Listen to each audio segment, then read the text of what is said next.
명절을 주셔서 감사합니다.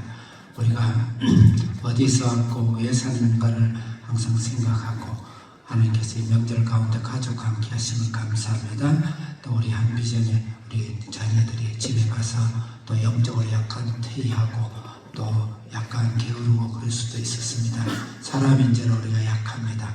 하나님께서 오늘 시간 이렇게 기쁜 마음으로 만나고 하나님을 예배하는 이 귀한 예배를 주님 받아주시고 저들의 말씀을 마음을 성령으로 적셔주시고 성령을 임재하시고 새로운 성령으로 눕혀주셔서 예배하는 모든 우리 주사랑교회 성도들이 성령의 능력과 성령의 사랑과 성령이 함께 하신가 성령의 만지심으로 주님을 예배하고 기뻐하고 말씀을 선포하는 귀한 시간 되게 하여 주시옵소서. 예수님의 이름으로 기도드립니다. 아멘. 제가 눈이 조금씩 이제 수술해서 잘 보이긴 한데 보였다 안 보였다 이런 경우가 있어요. 그래서 이렇게 할 때 조금씩 그렇게 미스가 날 수가 있습니다.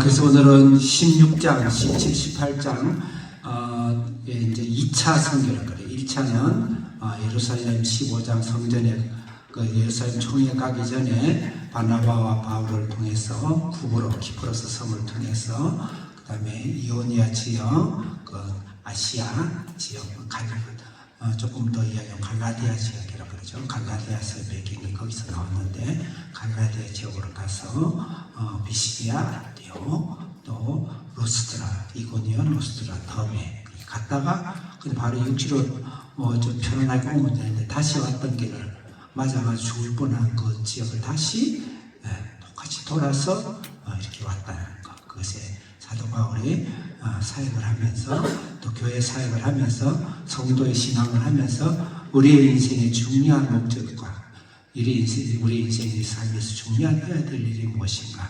그것은 육성이다. 내가 그렇게 해서 결론을 맺었어요. 육성이다. 그래서 육성, 사람을 키우는 일이 우리 인생의 가장 소중한 일이고 황금보다 귀한 일이다. 요새 금값이 천정부지로 뛰어오르는데 그보다 더 중요한 건 우리 한비전 자녀 한 명 한 명은 천금보다 다이아몬드보다 너무너무 귀한 이 자녀를 키워내고 또 우리 성도인들 가정에서 아무리 많은 떼부자의 돈을 번다 한들 자녀가 엉망이면 그건 한 세대 가기 전에 다 멸망하는 걸 알고 있죠.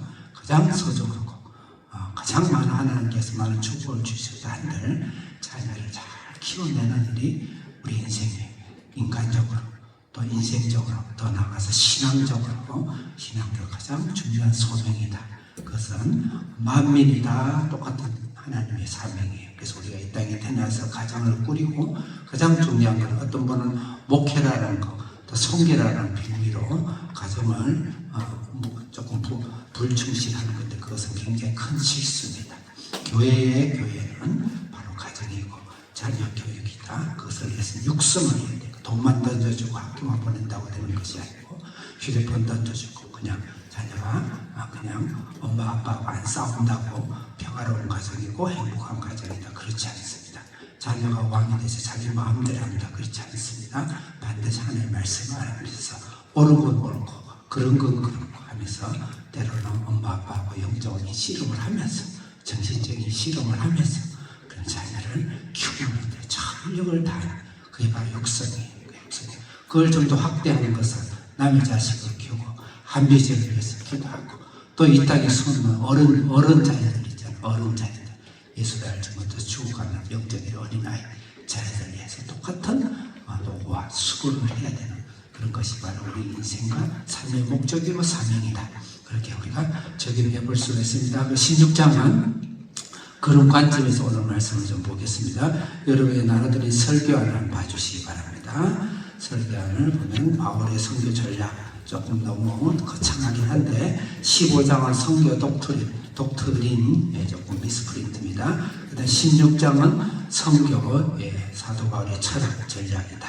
그래서 1절부터 그래서 문단구문보다 안에 있는 제 메시지에 맞춰서 내가 문단구문을 했으니까 혹시 정상적인 구조적인 문도보다는 아니다 이렇게 생각하시고, 그렇지만 거의 맞습니다. 1절부터 5절은 루스드라는 장소, 루스드라 비시디아 안디옥, 그 다음에 이고니아, 루스드라, 더베, 그 루스드라 장소를 생각을 하고, 거기에서 왜 갔는가? 육성, 금방 얘기했지만 자녀교육을 잘 시켜야 된다. 돈만 던져주고 학교만 보내고 끝하면 안 된다. 그 자녀 인격과 신앙을 위해서 끝없는 투자와 에너지와 때로는 싸움과 전쟁을 일으키더라도 그것을 지키고 기도하고 금식하고 그런 것을 육성이다. 때론 사도 바울은 죽기까지 매를 맞으면서까지도 그것을 다시 들어가는 것이 인생의 중요한 삶의 철학이다.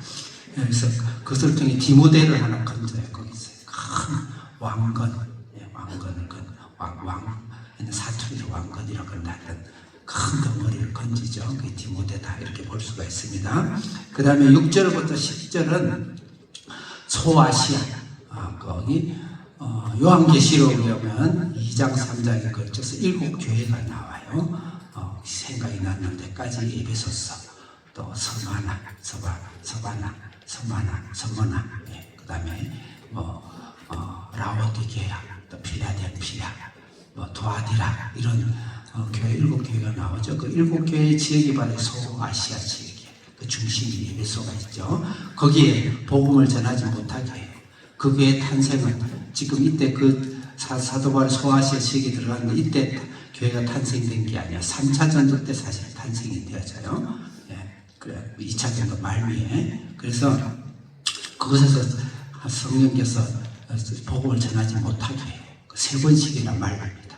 성령이 사역, 그 마게도냐 한상을 보여주면서 거기는 패스해라, 통과하고 마게도냐 유럽으로 들어가라 하는 것이 6절부터 10절이죠. 여기서 우리에게 주시는 하나님의 삶의 의미, 신앙의 의미가 무엇인가? 더 나아가서 우리 공동체, 이 나라의 교회의 사명은 무엇인가까지 볼 수가 있겠죠. 그 다음에 11절부터 18절은 빌립보에 들어갔어요. 그 이제 마케도니아의 이제 대표적인 도시 빌립보, 물론 수도는 데살로니가지만 빌립보는 수도 이상으로 로마의 큰 정치적 영향력과 그 로마의 가장 그 높은 자기퇴직 장성들이 세웠던 도시입니다. 그러면서 알렉산더 대왕 아버지 빌립 왕이 수도로 세운 왕 도시는 굉장히 의미가 있죠. 그곳에 들어갔어요. 그곳에 들어가서 딱 사역을 하나 했어요. 점치는 소녀 하나 귀신 쫓아낸 거예요.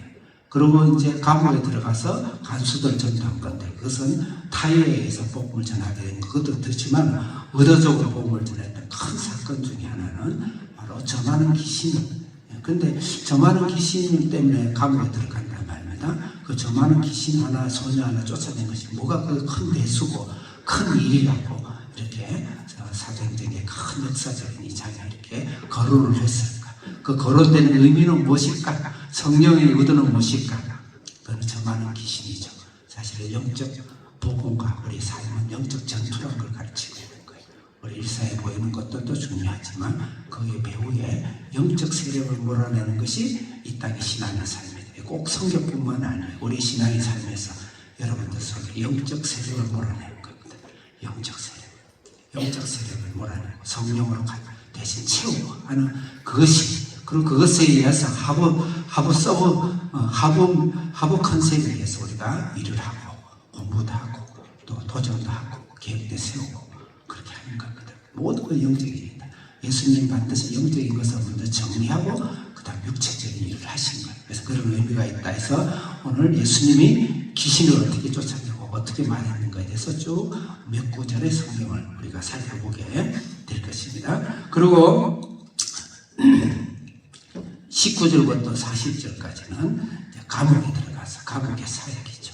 거기서 신랑 옥문이 열리고 천사와 일을 하면서 그 간수 감옥의 책임자를 변화시키면서 가정을 복음화시키는 그런 이야기가 크게 4개 정도의 단락을 이야기했습니다. 자, 그러면 먼저 1절부터 읽겠습니다. 우리 학생들 좀 집에 갔다 와서 집에 게임하던 생각에 뭐 오르락내리락 하고 카톡 아이디가 왔다 갔다 하겠지만 다 정리하고 다 이해해요. 여러분 나이에는 그런 유혹과 그런 또 약간의 장면이 없다는 것은 그거는 사람이 아니야.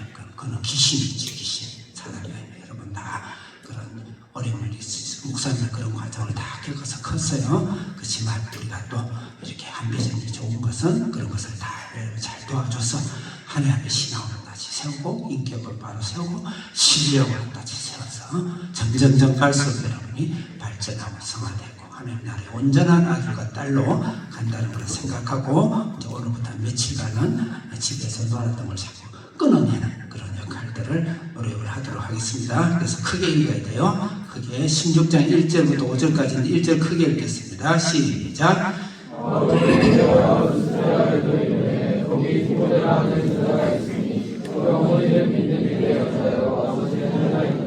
여기서 더베 루스드라를 강조한 게 아니고 디모데라는 제자를 강조했다 이 말이죠. 제자가 있더라. 디모데 제자가 뭐 그리 중요하건데 디모데 제자가 있더라. 그러면서 시작을 하는 거예요. 그래서 여기서 2차 전도의 시작을 할 때 이 루스드라 더베에 가서 많은 매를 맞고 그렇게 엄청난 고통을 당했던 그런 1차 전도에 있어서 디모데라는 제자를 하나 건져낸 것이 가장 큰 사도 바울의 나의 영광이다. 이렇게 우리가 또 비춰 생각할 수 있겠죠. 우리 한비전 자녀들이 각종 각색으로 이렇게 학교에 왔어요. 와서 여러분들 이렇게 실력을 가르치면서 인격을 가르치면서 같이 먹고 같이 자고 하면서 이 자녀 하나하나를 키운다는 것이 사도 바울의 그 일생의 가장 큰 업적 중에 가장 영광스러운 업적을 디모데를 자랑하듯이 목사님과 또 우리 진암석 사모와 또 우리 주상교회 성도님들은 여러분 이름 하나하나를 디모데처럼 생각하고 자랑스럽게 생각하고 귀하게 생각하고 감사하고 여러분 같은 이런 자녀들이 이런 학생들이 이 땅에 찾아보기가 참 쉽지가 않죠. 그렇다고 우리 한비전 자녀들이 뭐 제일이다 이런 말은 우리가 할 수는 없어요. 그렇지만 참 너무너무 소중하다. 너무 소중하고 목사님 사실 고맙기도 하고 여러분에게 고맙기도 하고 그런 마음입니다. 항상 여러분들이 휴가 갔다 오면은 또 돌아오는 것이 항상 목사님 걱정이에요. 근데 슬럼프에 빠져가지고 또 누가 또 안 돌아온다고 버티고 세상 길로 가고 멸망 길로 갈까 그게 항상 목사님 조마조마해요. 그런데 오면 항상 신기하게 다 또렷또렷 돼가지고 이렇게 나타나니까 목사님이 사실 여러분 휴가갈 때 목사님이 한 열흘간 일주일간 긴장 상태예요. 여러분 한 명도 남김없이 다 봐야 되는데 그래서 여러분 너무너무 귀하다. 이 디모데의 사도 바울이 디모데를 지금 이야기하는 그 마음이 우리의 마음이고 우리 주사랑교회 한비전의 마음이다. 그렇게 생각할 수가 있습니다. 그 다음에 2절 읽겠습니다. 크게 시작.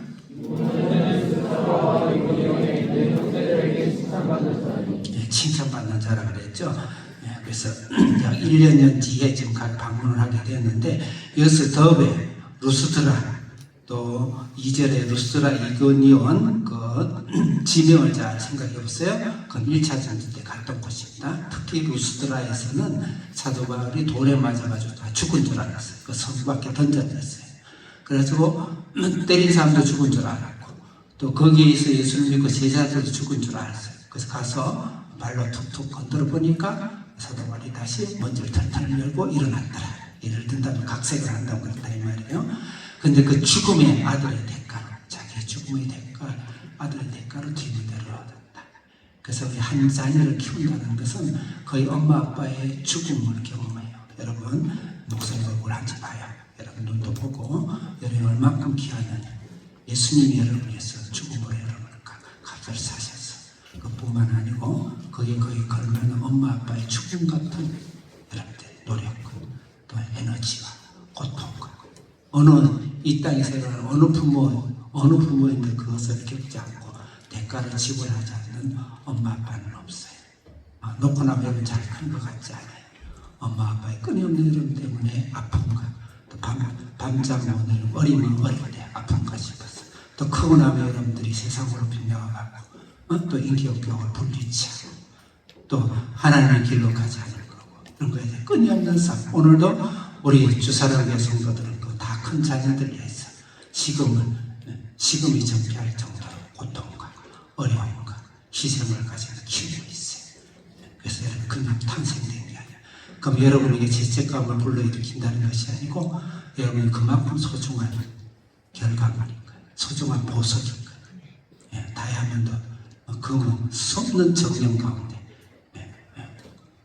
100번의 정령을 거쳐서 금이 탄생되듯이 예를 든다면 여러분이 탄생된 거예요. 여러분을 소중히 여기고 더 나아서 우리를 위하여 십자가에서 죽음을 주신 예수 그리스도 그 예수 그리스도의 사랑을 본받아서 여러분을 탄생시키고 깎아주고 대신 고통과 시련과 슬픔과 눈물을 안고 키우는 부모님 은혜를 생각해야 돼요. 부모님 은혜를 생각해야 돼요. 그렇게 디모데가 탄생된 거예요.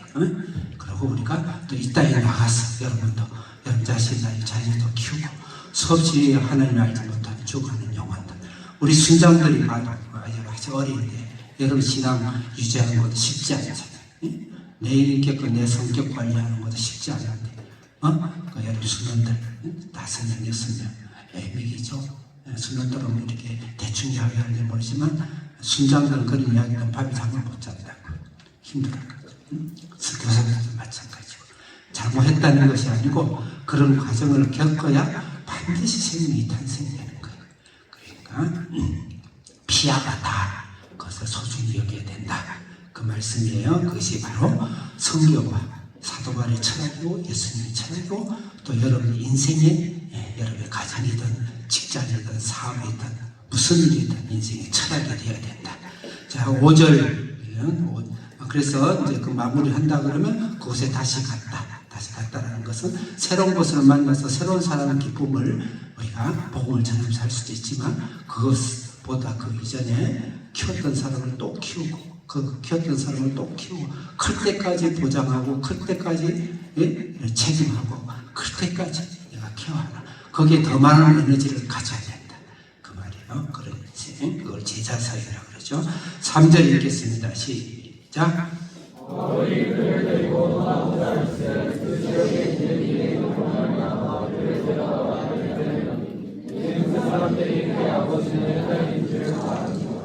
여기서 캐션이 있어요. 여러분 이제 기억을 더듬어 보면 15장에서 절대 할례 행하지 마라. 사도 바울은 끝없이 할례가 권이 아니다. 할례를 무무짓지 마라. 그렇게 하면 그것에 사도 바울이 승리했어요. 그래서 심지어는 전체 제자들이 전체 총회에서 할례를 의무하지 마라. 할례는 죽는 구원과 상관없다. 그렇게 해놨는데 느닷없이 그 애 자기 생명을 낳은 이 디모데에게 할례를 행하는 거예요. 이게 무슨 말인가? 사도 바울의 마음을 변하는가? 사도 바울은 뭐 기저도 없고 심지도 없는가? 근데 사도 바울의 이 말씀은 고린도전서 9장 20절과 21절을 사도 바울이 행하기 위한 것입니다. 자, 한계 선생님 고린도전서 9장 20절 20절 읽겠습니다. 큰 소리로 시작. 유대인들에게 유대인과 시의 것을 유대인들을 얻고자 하며 율법 아래에 있는 자들에게는 내가 율법 아래에 있지 아니하나 율법 아래에 있는 자들의 것을 율법 아래에 있는 자들을 얻고자 21절 크게 시작. 율법 없는 자에게는 내가 하나님에게는 율법 없는 자가 아니요 도리어 그리스도의 율법 아래에 있는 자이다. 율법 없는 자와 시의 것을 율법 없는 자들을 얻고자 하며 어째 좀 어려운 말이죠. 22절의 결론 시작.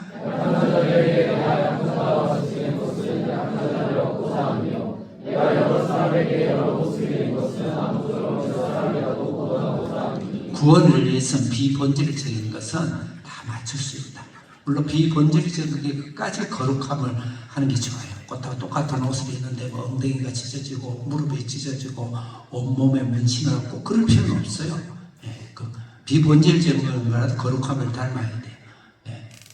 그렇지만 복음을 위해서 그 문화에 들어가서는 비본질적인 것은 약한 자에게 약하게 맞춰주는 그런 신앙. 그게 성숙한 신앙이죠. 사도 바울은 그렇게 위해서 디모데는 할례를 받지 않았어요. 아빠가 이방인이고 로마인이고 엄마는 유대인이지만 할례를 받을 필요가 없고 로마 시민권자이기도 하고 그러니까 그러니까 그 자를 하나님 할례를 행했다는 것은 그 말은 복음을 전하기 위해서 복음을 전하기 유대인들에게도 복음을 전해야 되잖아요. 그들의 복음을 전하기 위해서 하나님께서 굉장히 사도벌의 성숙함을 보여주고 있는 것이죠.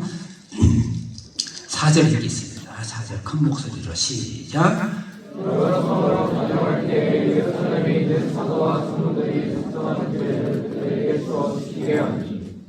5절 시작. 아멘. 장로들이 작정한 규례를 지키겠는데 규례는 할례를 행하라는 것이 아니고 할례를 의무하지 말아라.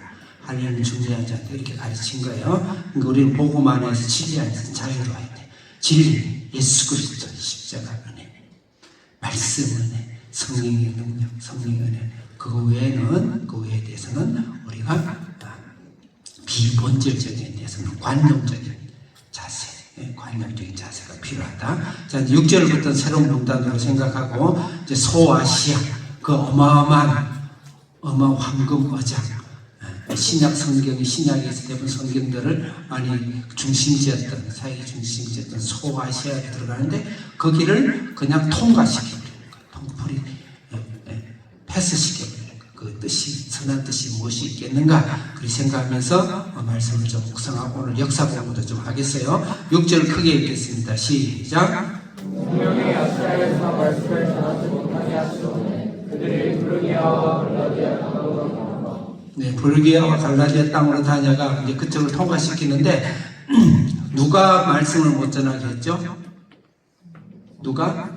성령이. 어디에서? 아시아에서. 성령은 어디든지 어떤 방법으로든지 복음을 전하는 게 원하는데 왜 거기서 못 전하게 했을까? 누가? 성령이. 그 다음에 7절 읽겠습니다. 시작.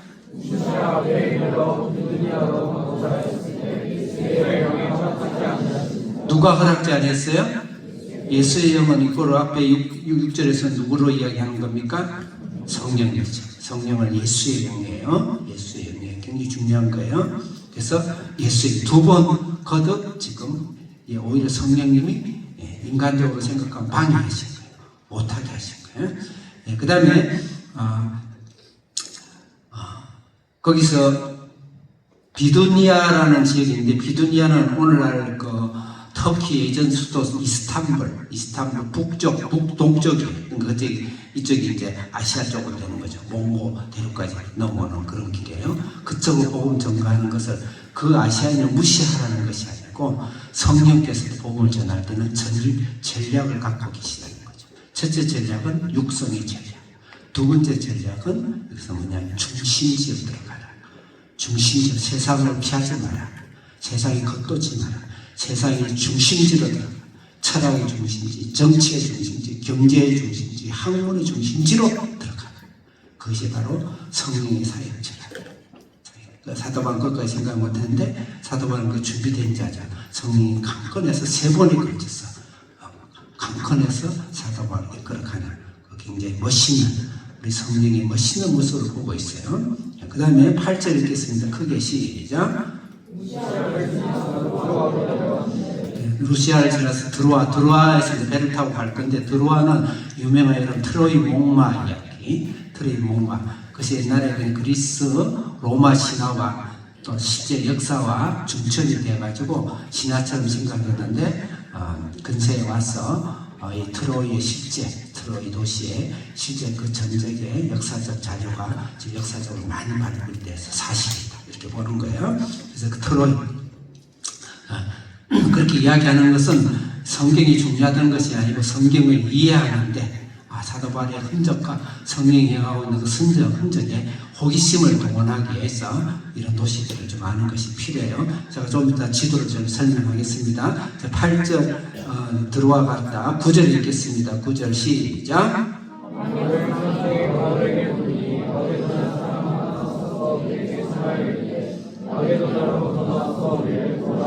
마게도냐는 그 바다 건너 이제 유럽을 이야기합니다. 거기서부터 유럽을 쳐요. 그리스 로마 지역이죠.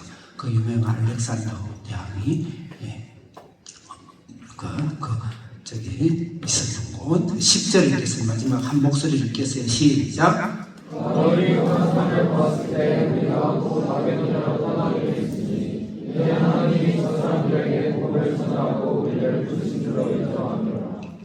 그래서 아시아 지역은 복음을 전하는 것이 아니고 먼저 유로보로 가라. 다시 말해서 복음을 전할 때는 반드시 중심지로 들어가라. 세상의 중심지로 들어가라.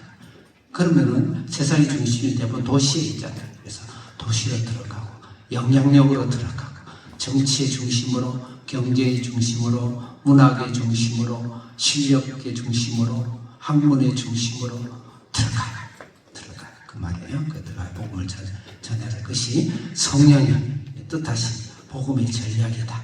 그렇게 생각할 수 있어요. 그러면 이제 에게를 중심으로, 지중해를 중심으로 약간 그 당시에 여러 역사적이라든지 철학적인 환경을 조금 설명하겠습니다. 저번 할 때 좀 설명했지만 한 번 더 이걸 아는 것이 성경 사도행전과 신약을 이해하는 데 굉장히 도움이 돼요. 여러분의 나눠져 있는 부록을 한번 보세요. 뒤에 보시면 그림 나오죠. 지도 나오는데 지도 창도 설명이 나와 있죠. 오늘 다시 한번 설명해 보겠습니다. 이거는 순서대로 사도 바울의 성경의 지혜의 순서대로 한 것이 아니고 그냥 임의적으로 1번, 2번, 3번, 4번, 5번, 6번 이렇게 번호를 쭉 이야기했어요. 이게 다 온전하진 않고 좀 잠정적으로 했습니다. 자, 먼저 1번을 찾아보세요. 1번 찾았나요? 자, 1번에 있는 그 빨간 글자 읽겠습니다. 시작. 다시. 남학생은 못 찾았네. 눈을 떠야지 찾지. 자, 1번 크게. 밑에 있는 그 큰 글자, 빨간 글자 시작. 못 찾았구나. 응? 색깔이 없어요. 미안해. 그래, 아이고 미안해. 너희들이 참 정직하구나. 그래, 눈치껏 읽으면 되는데. 그 밑에 큰 글자, 그럼 내가 읽어야 되겠네. 구부러. 찾았나요? 네, 구부러는 키프러스 섬이라고 그래요. 그래서 그냥 참고로 우리가 이거를 진영과 사연을 우리가 이해하는 데 조금 도움이 되도록 하는 거예요. 구부러는 비너스 신화의 탄생, 비너스 신화 탄생설이 있는 것이 구부러다. 그 다음에 자연 철학, 소크라테스, 플라톤, 아리스토텔레스 어마어마한 철학자들이 등장하기 그 전에 자연 철학이라고 했어요. 자연 철학 무시 못합니다. 현대 과학이 거기서 거의 시발점이에요. 그 자연 철학의 탄생지 중에 하나다. 그 굉장한 섬이에요. 그 섬을 향해서 갔다. 자, 그럼 이제 2번 찾아보겠습니다. 2번 어디 있나요? 2번 금방 그렇지 구부러만한 글자를 읽겠습니다. 그 밑에 있는 옆에 있는 거 시작. 네, 그레데는 성경이 나와요. 아마 디도가 거기에 다니모카르 디도서에도 나올 거예요. 그레데는 네, 크레타섬이죠. 네, 그레데는 크레타섬입니다. 크레타섬 여기는 제우스 신의 탄생설화가 있는 곳이. 제우스 신의 탄생설화. 그 굉장하죠. 그리스 로마 다 재밌게 만화책 읽고 했잖아요. 네? 그 탄생지예요. 그 실제 탄생지입니다. 탄생지고 그 문명을 밀레도 문명이라고 그래요. 미노아 문명. 그 문명을 미노아 문명이라고 그래요. 그 미노아 문명이 나중에 그리스와 로마로 가서 그레데 문명, 미케네 문명이라고 그래요. 여러분 옛날에 지금도 그럴 거예요. 역사 시간에 고대 사회에서 등장하는 내용들입니다. 그래서 그 문화를 만든 곳이다. 그러니까 사도 바울이 갔던 곳은 인류 문화의 탄생지고요. 중국 하나 문명이 있긴 있는데 여기 영향을 받았다고 오늘 이제 그때 현대의 여러 역사가 그 증빙을 많이 합니다. 그렇기 때문에 절대적인 여기서부터 절대적인 거예요. 사실은 결론부터 이야기하면 제가 목사로서 그렇게 말하고 싶은 것이 있는데 그것은 솔로몬의 지혜의 영향력이 아니었겠는가. 이렇게 이미 욥기 같은 거 보면 자연을 꿰뚫고 있어요. 자연의 이 원리들을 그렇게 목사로서 하고 싶지만 아직까지 검증된 건 아니니까 그렇다는 겁니다. 시기적으로도 솔로몬은 약 10세기고 여기는 이 탄생은 길어봤자 7세기, 6세기, 그 다음 4세기에 걸쳐서 일어난 그것이 오늘 전 세계의 정신적이고 철학적인 기둥이 되고 있는 것이 바로 그리스 로마와 이때 철학이 산유물이고 과학이 이쪽의 산유물이다. 피타고라테스 들어봤나요? 피타고라테스 네? 네, 그것의 수학의 원리 알죠? 그것이 바로 이 지역에서 나오고 이런 지역에서 조금 이따 이야기하겠습니다.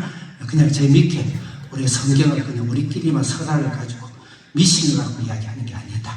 그러니까 사도 바울의 이 운행, 성령이 강력한 운행은 세상의 중심을 강타하는 태풍처럼 몰고 가는 거예요. 그 속에 예수 그리스도 주님 대신 하나님을 증거하는 건 놀라운 역사. 그래서 오늘날 이렇게 전 세계가 복음화된 것이에요. 자, 그래서 크레타섬이다. 그 크레타섬 섬은 내가 그 이야기했지만 제우스 탄생. 그 다음에 사도 바울이 제수로 갈 때 미양이라는 곳을 잠깐 들려. 거기에 안착했으면은 배가 파손되지 않았을 건데 사도 바울이 그 입장을 했거든요. 그 미양을 이야기합니다. 그 다음에 디도의 사역지고 갑돌, 블레셋, 예, 그 골리앗 장군 있죠. 블레셋 이쪽에서 넘어온 자들 이렇게 역사학자들이 예, 추측을 하고 있습니다. 그 다음에 3번 찾아봤어요. 오늘 이것만 해도 그냥 끝내야 되겠네. 큰일 났네. 3번 찾았나요? 3번에 그 밑에는 글 읽겠습니다. 시작. 에베소. 네. 그 다음에 그 밑에 혹시 잘 안 보이는데 혹시 보이나요? 뭐예요? 시작. 밀레도. 자신있게 읽어. 네.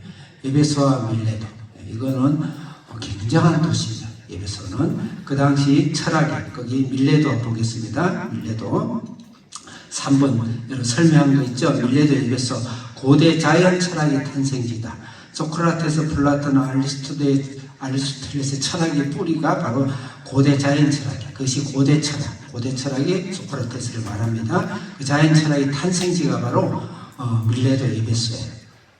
굉장한 도시입니다. 이곳이. 그러니까 여기 오늘날 과학의 사실은 초창기 과학의 사실 시조가 되는 것이 바로 그 자연과학, 자연철학인데 이것이 바로 지금 사도 바울이 사역을 하는 에베소, 또 마지막 송별을 하고 있는 밀레도에서 보이죠. 밀레도 장로들 모여서 밀레도 이런 지역이다. 그래서 여기가 굉장히 전 세계에 영향력을 끼치고 그 당대의 최고의 중심, 사상과 철학과 경제와 문화의 종교의 최고의 중심지였다. 것입니다. 그 다음에 이제 4번 드로아는 아까 제가 설명을 했어요. 그리스 로마 신화에서 스파르타와 전쟁이 이쪽 지역이 스파르타 지역 공격을 하는데 스파르타 왕비를 뺏어가요. 이 지역에 이오니아 이쪽 지역에서 뺏어가가지고 둘이 전쟁을 붙었는데 스파르타군이 목마르만 트로이 해변가에 딱 갔다는 그 안에도 군사를 세워놨어요. 그러니까 여기 있는 트로이니 이 지역에 있는 사람들이 이게 신의 선물이다 해가지고 끌고 들어가요. 너무 멋있으니까 예술품. 근데 밤에 나와서 다 같이 멸절을 시키다. 그런 신화죠. 근데 실제 트로이가 오늘날 그 전쟁의 역사가 과학적으로 역사적으로 좀 다 규명이 되고 있습니다. 그런 곳이다. 자, 그 다음에 이제 5번 빌립보 찾아보세요. 찾으셨나요?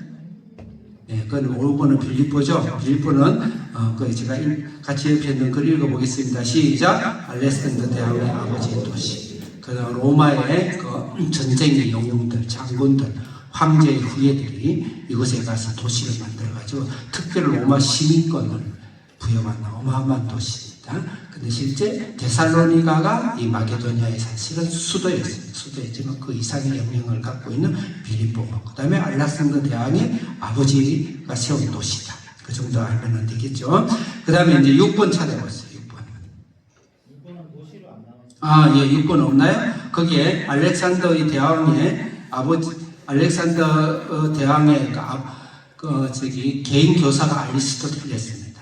유명하죠. 아리스토텔레스가 또 가장 존경하는 자는 아리스토텔레스로 알렉산더 대왕을 이야기하고 있어요. 그 다음 7번 찾아봅시다. 7번 밑에 있는 그 도시 지명 이름 읽겠습니다. 시작. 데살로니가 전후서 이름이 알죠? 그 데살로니가 전후서 데살로니가 그냥 무의미하고 역사 속에 그냥 없는 지어낸 도시가 아니고 그 옆에 글을 보면 알렉산더 대왕의 누이 이름입니다. 누이 이름이에요. 알렉산더 실제 수도입니다. 수도. 그 당시 로마 당시 수도예요. 헬라에. 그 다음에 8번 찾아보시죠. 8번 찾았나요? 8번 밑에 있는 걸 크게 읽겠어요. 시작. 네, 아덴이라는 것은 영어로 아테네를 말합니다. 여러분 아테네 잘 알죠? 철학의 도시. 소크라테스, 플라톤, 아리스토텔레스, 그 아덴에 가서 사도 바울이 당당하게 복음을 전하자. 알지 못하는 신을 믿는 너희들이요. 그러면서 철학과 논조를 시작하죠. 자, 그 다음에 이제 9번 찾아보겠습니다. 찾았나요? 그 도시 읽어보겠습니다. 시작. 고린도는 남부 지역인데 코린토 문화. 코린토 문화 양식, 코린토식, 이오니아식 아까 아시아 있죠. 소아시아 쪽입니다. 도리아식은 로마식인데 굉장히 웅장하죠. 그래서 그런 식의 문화 양상이 있고 실제 고린도는 굉장히 중요한 그 당시 아테네 스파르타 그 밑에 그 스파르타 중심을 엮는 도시였다 이렇게 볼 수가 있어요. 그래서 전체를 쭉 한번 제가 설명을 드렸어요. 자, 그럼 다시 이제 본문으로 가서 오늘 말씀드린 데까지 읽겠습니다. 들어와 11절 읽겠습니다. 다시 한번 읽겠어요. 11절 시작.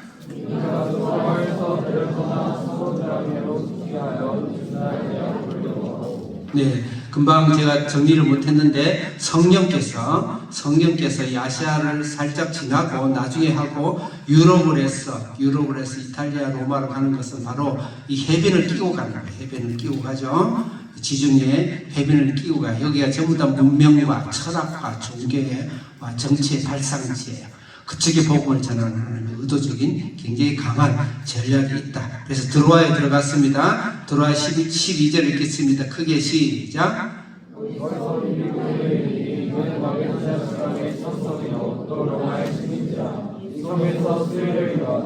13절 큰 목소리로 크게 시작.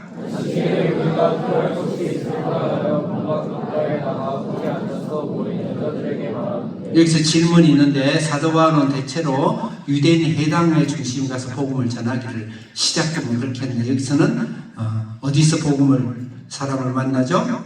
안식일에 문밖 강가에서 모여있는 여자들이 가서 복음 전해. 그러니까 회당이 없다는 거예요. 이 당시엔 굉장히 강한 반유대인 정치가 해가지고 이 당시 최대 유대인의 핍박이죠. 유대인들이 반란을 일으켜가지고 어마어마한 죽음을 당했거든요. 그때 황제가 엄청난 유대인 박해 정책을 해가지고 유대인 하면은 바퀴벌레 보듯이 잡아서 죽이고 축출했어요. 있을 수가 없었어요. 그래서 남자 10명이 있어야 회당이 만들어져 있는 회당이 없는 곳이죠. 오히려 하나님께서는 그곳에서 강가에서 앉아서 사람을 만나게 했습니다. 14절 읽겠습니다. 시작.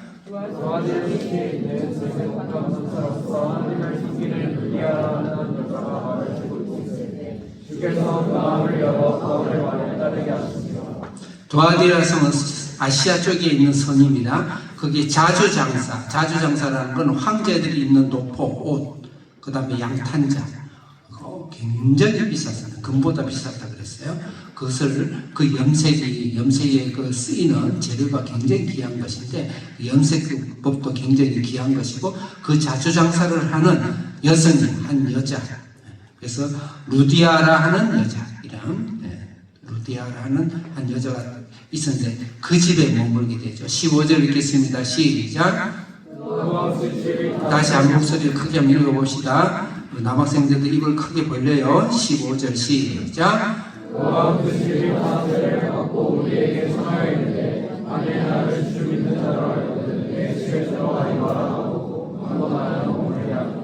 네, 그래서 집에서 복음을 전하고 두아디라의 루디아의 여자 집에서 복음을 전하고 그것이 교회가 빌립보의 교회의 모형은 가정교회다 이 말이죠. 가정교회다. 자, 우리 한계 선생님 그 말씀을 좀 보겠습니다. 사도행전 가정교회 13절부터 15절까지고 29절 거기 바로 29절 보겠습니다. 29절 읽겠습니다. 그 쭉 내려가서 29절 시작. 31절 읽겠습니다. 31절 크게 시작. 너와 누가 구원을 얻는다고요? 너와 내 집. 굉장히 복음 전도에 중요한 말씀이에요. 주 예수를 믿으라 그러면 너와 네 집이 구원하라. 그래서 반드시 구원의 완성은 가정 구원, 가족 구원, 그 다음에 가정 예배, 가정 교회. 그래서 여러분 단순하게 엄마 아빠 교회 나가고 교회에서 우리만 뭉치고 집에서는 헤어지고 이렇게 하지 말고 가정이 교회다라는 사명으로 부모는 가정교회를 지켜야 되고 곁에 한 말씀으로 가정에서 교회가 일어나는 일을 해야 돼요. 그게 사실 성령이 사역의 중요한 전략이다. 오늘날은 많이 좀 바뀐 면도 없잖아요. 희석된 부분이 있다. 이렇게 볼 수 있어요. 그렇다고 공동체 교회, 모이는 교회가 잘못됐다는 게 아니에요. 그만큼 가정교회가 중요하다. 그래서 그런 면을 지금 보여주고 있는데, 자, 그러면 다른 몇 타의 말씀을 좀 보겠습니다. 로마서 16장 3절. 로마서 16장 3절 한교 선생님이 오케이 크게 읽겠습니다. 시작.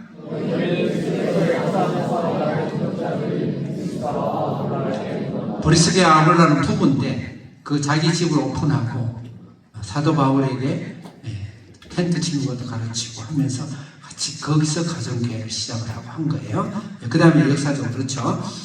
그 다음에 로마서 16장 5절 같이 읽겠습니다. 시작.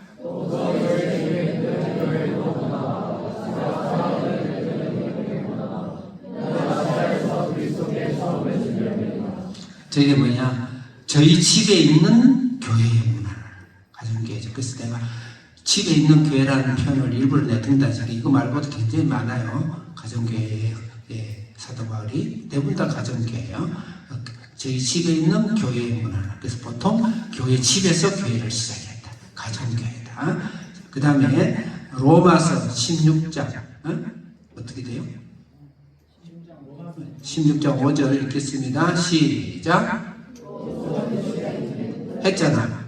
근데 왜 했지? 골로새서 4장 15절 시작.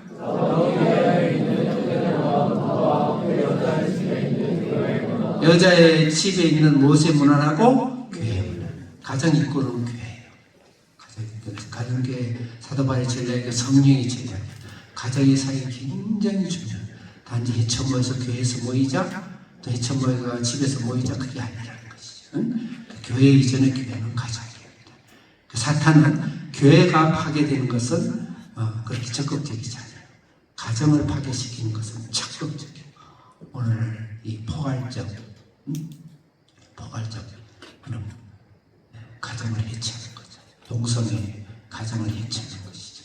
다른 걸 멀리 떠나기 전에 선교적으로, 복음적으로, 사명적으로 생각하죠. 사탄을 끝없이. 그리고 그런 법이 없더라 하더라도 그거 범벌할 일이 아니에요.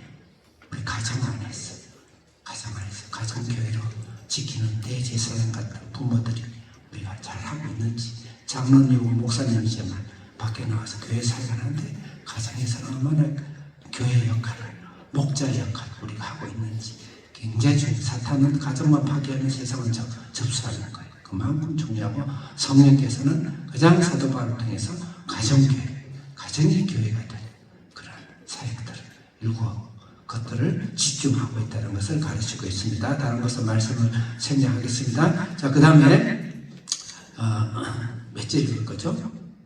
11절 읽을 거죠? 네, 11절 크게 읽겠습니다. 시작. 16절. 네, 16절. 우리 학생들 다시 목사님 이해, 목사 얼굴 한번 봐봐. 크게 내가 12시 10분에 마칠 테니까 너무 낙담하지 말고. 자, 10절, 16절 시작.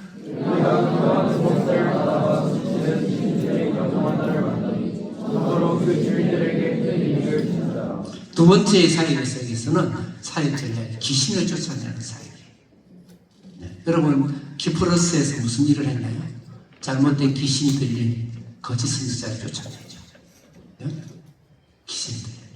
이건 단지 억지 해석이 아니고 빌립보 고마운 성에 가서 겨우 한 일이 저만한 귀신 여자 하나 쫓아내는데 그게 뭔데? 온 도시가 다 달라붙었어요. 정치, 지도자, 경제, 연합, 그 동맹이 귀신 저만한 길드가 형성이 되어 있는 거예요. 그 당시에는 그 우방 신들은 전부 다 사실은 점을 하고 귀신을 하고 성을 매수하는 그런 길드가 형성이 되어 있어요. 그것이 경제하고 밀착되어 있어요. 아주 준비처에서 오늘 현대 경제도 똑같아요. 그래서 그 대륙을 그를 물들고 있는 그 도시를 물들고 있는 저 많은 귀신이 대표를 쫓아낸 것이죠. 난리가. 그 사도 바울은 처음에 그게 너무 크고 복음도 전하기 전에 너무 방해가 클 것 같아서 피했어요. 피해를 도저히 참을 수가 없을 정도로 해서 쫓아낸 거예요. 그 여파가 전체 성이 복음의 문을 닫아버리고 사도 바울을 키운 사형수가 그 사형수를 가두는 지하 감옥이에요. 이거는요. 네. 로마는 감옥이 세 종류가 있어요. 제일 지하 감옥. 여기는 바퀴벌레, 들쥐, 뱀, 스판, 햇빛 하나 없는 그런 곳에 가다 놓는 거예요. 사도 바울을. 그래서 그런 감옥에 자 19절 읽겠습니다. 아니죠. 제가 나도 헷갈려. 17절 읽겠습니다. 시작.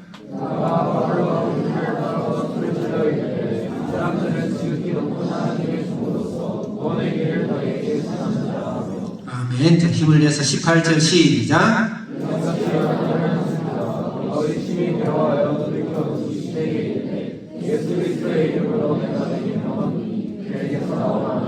예수 이름을 명하는 이께서 나오라. 나왔죠. 사실 그런 군대 귀신 이상이 나온 거예요. 그러니까 이제 전체가 다 폐허가 생긴 거예요. 이 빌립보서. 그러니까 다 달려야 거예요. 정치와 경제와 또 여러 가지 종교가 연합해가지고 달려든 거예요. 그래서 예수님의 모습 보겠습니다. 자, 한기 선생님, 예수님의 모습 많이 있지만 몇 군데 마가복음을 중심으로만 예수님은 귀신에 대해서 어떻게 대하셨고 예수님의 사역은 무슨 사역으로 명할 수 있는지를 잘 보여주는 말씀인데 마가복음 1장 24절 크게 읽겠습니다. 시작.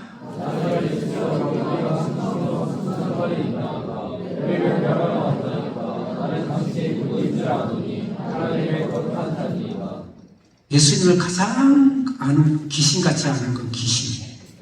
귀신도 예수님을 아는데 어째 이 만물의 영장이 예수님을 모를까? 희한하지 않으세요? 영의 세계는 예수님을 알고 창조 하나님을 안다니까요. 이 예수님 지금 장난스러운 이야기입니까? 그렇잖아요. 나사렛에서 당신이 무슨 상관입니까? 왜 우리를 멸하는가? 나는 당신이 누군지 안다. 하나님의 거룩한 아들이다. 귀신도 알아, 귀신. 근데 왜 애써 이성적이고 논리적이고 철학적이고 지성적으로 예수님과 영의 세계, 귀신의 쪽에는 아름다운 영, 거룩한 영이에요. 귀신이 인정한다는 건 성령의 은사, 성령의 능력, 성령의 나타남을 인정해야 돼요. 왜 애써 그걸 부인하고 자꾸 막으려 하는지 모르겠어요. 예수님은 다이나믹하게 사용하시다. 귀신을 쫓아내는 일이 하나님의 사역이에요. 오늘 옛날에 베레라는 이상한 이단이 귀신을 잘못 사용해가지고 우리는 굉장히 거기에 대해서 반감이 있긴 한데 그건 성경이 아니잖아요. 그 사람은. 성경이 아닌 거에 대해서 그렇게 우리가 놀랄 거 없어요. 귀신이 영을 지배했어요. 여러분 삶은 영이 누가 지배하냐? 성령이 지배하느냐? 귀신이 지배하느냐? 경험이라든지 지식이라든지 교리로 지배하죠. 맞아요. 그것은 돕는 툴이에요. 돕는 툴. 본질은 성령이시. 성령을 체험하자. 오늘 다시 이제 새벽에 나서 하나님 성령을 체험하게 하옵소서. 성령으로 만져주옵소서. 오늘 교회가 너무 이지적으로만 교회가 커가고 말씀이라는 대부분 말씀 안에서 문자적으로만 지적으로만 하는데 성령이 터치하시면 달라요. 분위기가 공기가 다르다. 공기가 달라요. 제가 마산에서 예전에 모가산에서 그 모가산 기도원에서 학생들 사경이라로 성서대학을 가는데 아침 공기는 학생이 다 알아요. 성령의 공기를 마셔요. 다 다르다니까요. 이 민족의 성령의 바람이 불어서 그래서 김정우 목사님 성령의 바람이 불게 하소서. 성령의 바람이 불게 하소서. 한없이 눈물을 흘리면서 성령의 만지의 바람이 불어야 돼. 그래야 예수를 믿어야 돼. 예수를 믿게 돼. 슬픔과 어려움과 환난과 고통에서도 즐거움과 기쁨과 치료와 회복을 일어납니다. 성령의 바람이 불어야 돼.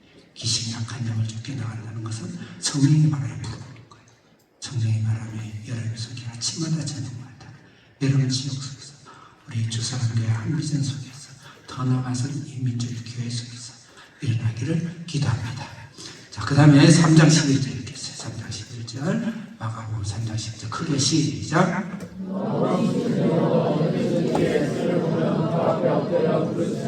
또 다른 귀신이죠. 예. 그 다음에 마가복음 5장 7절 읽겠어요. 마가복음 5장 7절 크게 시작.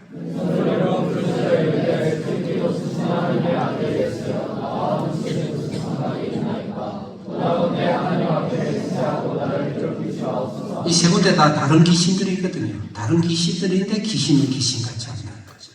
우리는 귀신보다 더 잘 알아야 되겠죠. 그는 인간의 지식에서 앞서요. 성령만이 예수를 가르치고 성령만이 예수님을 드러나게 하고 체험하게 하고 믿게 하세요. 그 성령이 아니면 불가능해요. 성령 불가능해요. 오늘날 제가 설교를 하지만 설교보다 더 중요한 게 성령님입니다. 그걸 또 오해하면 안 돼. 그 오해하면 안 돼. 성령, 설교를, 말씀을 강조한 것만큼 성령을 더 많이 강조해야 돼. 성령. 그 말씀을 우리 속에 전달하는 게 성령이시니까. 그래서 성령, 성령, 성령, 성령. 성령, 성령, 예수, 예수, 예수. 그런 삶을 살아야 되고, 오늘 우리 주사분교회 그 성령께서 여러분께 임하신 줄을 믿습니다. 자, 그 다음 문에도 5장 7절 했죠. 6장 7절 읽겠습니다. 시작.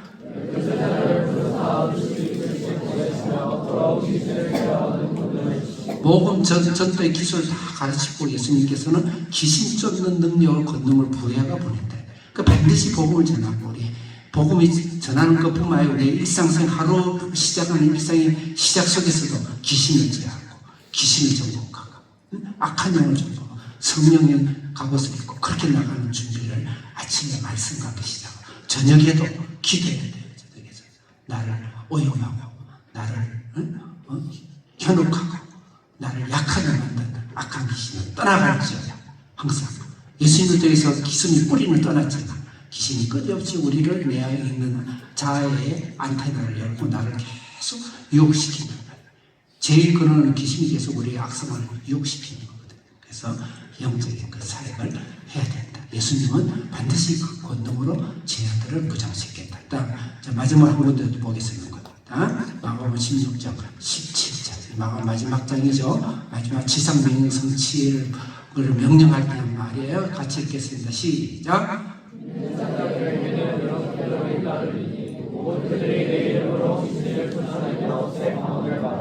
예수님 방언 말씀하셨잖아요. 또 이 방언 가지고 또 막 이리저리 막 하는데 그렇게 난리치지 말고 귀신과 방언을 전하는 한마디로 성령의 능력이에요.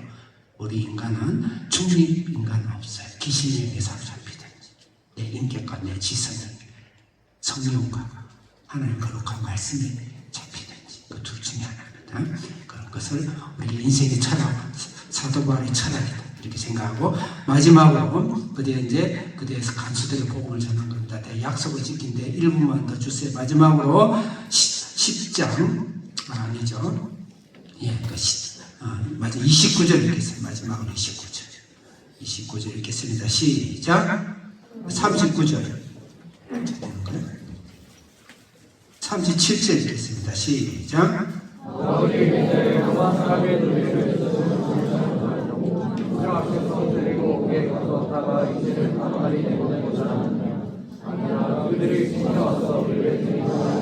삼십 38절 크게 한 목소리로 시작.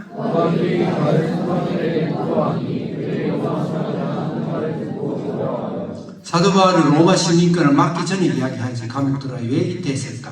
그때는 아마 정신이 없어가 사도 바울이 그 이야기를 아마 했더라도 못 알아들었을 거예요. 근데 중요한 건 사도 바울이 중요한 거는 성령이 오늘 우리에게 주시는 말씀은 사도 바울이 떠나기 전에 나는 시민권자였다. 우리란 단어를 썼어요. 그 사도 바울 혼자 아니에요. 우리는 시민권자다. 근데 왜 우리를 묻지라고 죄를 쳐봐라. 이 사람한테 벌벌벌 떨었죠. 로마 시민권은 그만큼 천한 굉장히 중요한 권한이 있어요. 근데 그것을 왜 떠나기 전에 이걸 말했을까? 사도 바울의 깊은 사랑이 있죠. 남아있는 빌립보 교인들을 하나님의 말씀 안에서 신앙의 자유, 복음을 교회의 안녕을 위해서 로마 시민권을 이야기한 거예요. 한번 손대지 마라. 법 안에서 해라. 그리고 우리의 복음과 교회의 법을서 방해하지 마라.